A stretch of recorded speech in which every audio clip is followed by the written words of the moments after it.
الحمدللہ رب العالمین والصلاة والسلام علی سید المرسلین اما بعد فاعوذ باللہ من الشیطان الرجیم بسم اللہ الرحمن الرحیم۔ اسحاق بن ابراہیم عثمان کے خط حمران سے روایت ہے کہ انہوں نے کہا کہ میں نے سنا کہ حضرت عثمان سے اور وہ مسجد کے صحن میں تھے کہ بس ان کے پاس عصر کے وقت مؤذن آیا۔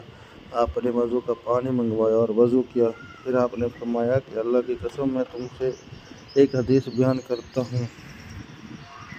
اگر اللہ کی کتاب میں آیت نہ ہوتی ان الذین یکتمون ما انزلنا من البینات تو میں یہ حدیث بیان نہ کرتا۔ میں نے رسول اللہ صلی اللہ علیہ وسلم سے سنا، آپ صلی اللہ علیہ وسلم فرما رہے تھے کہ کوئی مسلمان آدمی وضو نہیں کرتا بس وہ اچھی طرح وضو کرے پھر نماز پڑھتا ہے، مگر اللہ معاف کر دیتا ہے اس کے وہ تمام گناہ صغیرہ جو اس نماز سے پیوستہ دوسری نماز کے درمیان کیے ہوئے تھے۔